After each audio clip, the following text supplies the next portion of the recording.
संवादमध्ये आपलं पुन्हा एकदा स्वागत. राज, इथे अजून एक प्रश्न असा आहे, म्हणजे प्रशासनात मध्ये IPS IAS मध्ये उत्तर प्रदेश आणि बिहारची जी लॉबी आहे ती वेगवेगळ्या प्रकारे काम करू शकते आणि शिवाय त्याच्या पलीकडे जाऊन जे उत्तर भारतीय नेते राष्ट्रवादी काँग्रेस आणि वेगळ्या वेगळ्या पक्ष भारतीय जनता पक्षामध्ये आहे, शिवसेनेमध्ये आहे, ते वेगवेगळ्या प्रकारे दबाव आणू शकतात. सत्ता नावाची गोष्ट जी आहे, सत्ता नावाचं जे तत्व आहे ते वेगवेगळ्या प्रकारे राबवू शकतात. हाच माझा सांगण्याचा उद्देश. विशव, मी हे असं म्हणत नाही की 10.5 कोटी मराठी नाही, म्हणून याच्यासाठी माझी विनंती आहे की मराठी माणसाने माझ्या हातात लवकरात लवकर सत्ता दे.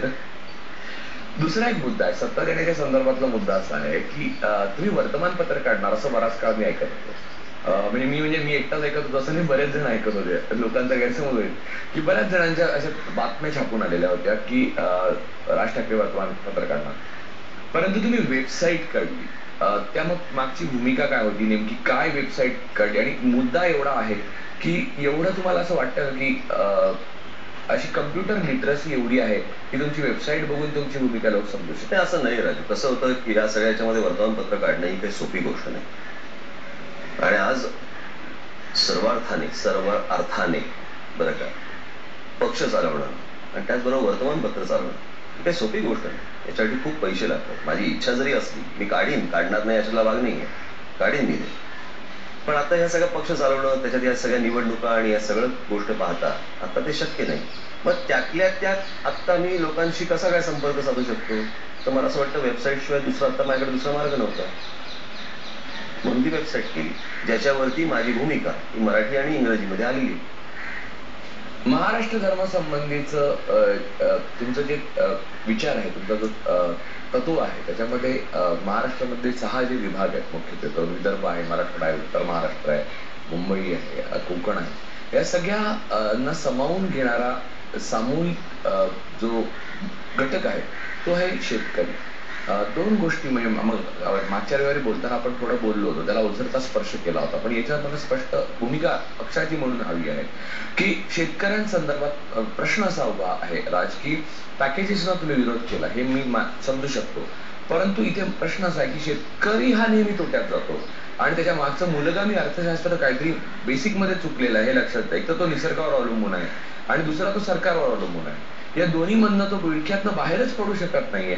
आणि असा जर कोणाचा समज असेल की उसाचा शेतकरी जास्त सुखी आहे, तर तसंही नाही, हळूहळू उसाचा शेतकरी दुःखी होतोय. बाकी जिरायती शेती, कोरडवाहू शेती तर अधिकाधिक. मला एक पहिली गोष्ट सांगायला हवी,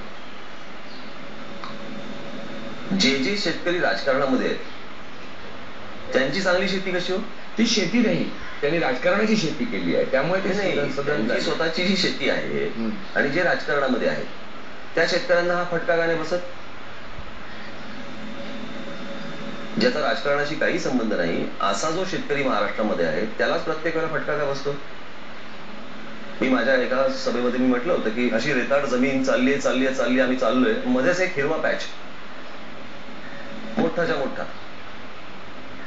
मग मी तिथल्या माणसाला विचारलं, म्हटलं हे काय रे? म्हटलं इथे मध्येच एकदम हिरवं कसं काय?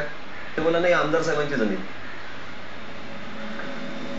आमदाराला पाणी मिळतं, आमदार ते काहीतरी करून आणणार आणि आमच्या साध्या शेतकऱ्याबद्दल काही होणार नाही. त्यांनी कोणत्या प्रकारची आता नवीन काही वेगळ्या प्रकारची शेती हाताळावी अशाही प्रकारचे काही प्रयोग होताना दिसत नाही. आमची कृषी विद्यापीठ, कसली कृषी विद्यापीठ? ही कृषी विद्यापीठ काय सांगतायत? आज महाराष्ट्रामधला शेतकरी आत्महत्या करतो किंवा आज महाराष्ट्रातली शेती ही तोट्यात जाते, त्याच्यामुळे शेतकरी तोट्यात जातो. या संपूर्ण या विद्यापीठांचा, कृषी विद्यापीठांचा काही संबंध आहेत का? ह्यांनी सांगायला नको.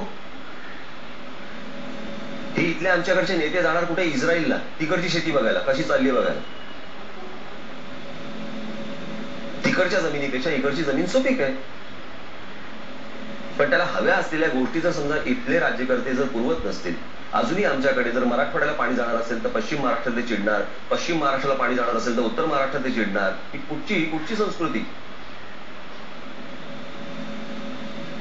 म्हणून मी पहिल्यापासून जे ठरवलं ना की मी माझा पुढचा मतदारसंघ नाही, महाराष्ट्र हाच माझा मतदारसंघ. प्रश्न असा आहे या सगळ्या गोष्टी करून घेणं. आपण मागच्या वेळेला हा विषय बोललो होतो मला असं वाटतं. पण एखादी गोष्ट चांगल्या पद्धतीने करून घेणं. मला माहिती आहे की तुम्ही परत बाळासाहेबांवरती आहात बरं का, की त्यांनी पण अशा प्रकारची गोष्ट केली पण ती गोष्ट झाली नाही. एखादी गोष्ट आपण ज्याला पाहतो त्यातनं काही जर समजा काही घडलं नाही तर ते सुधारून घेणार की नाही आपण? ती एखादी गोष्ट सुधारून घेऊ शकतो की नाही? आणि मला जे महाराष्ट्रासाठी करायचंय ते मी कशा का पद्धतीने करेन ते झाल्याशी करेन ना.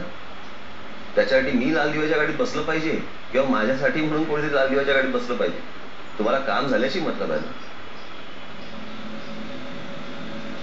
ते कसं करून देईल ते फक्त बघा. एक शिवसेनेच्या नेत्याने कालच एक टिप्पणी केलेली आहे की तुम्ही जेव्हा म्हटलं की मी उमेदवार आयात करणार नाही किंवा तयार जे फेसेस आहेत, उदाहरणार्थ नटनट्या म्हणजे स्मृती इराणी, कोणी हेमा मालिनी, कोणी धर्मेंद्र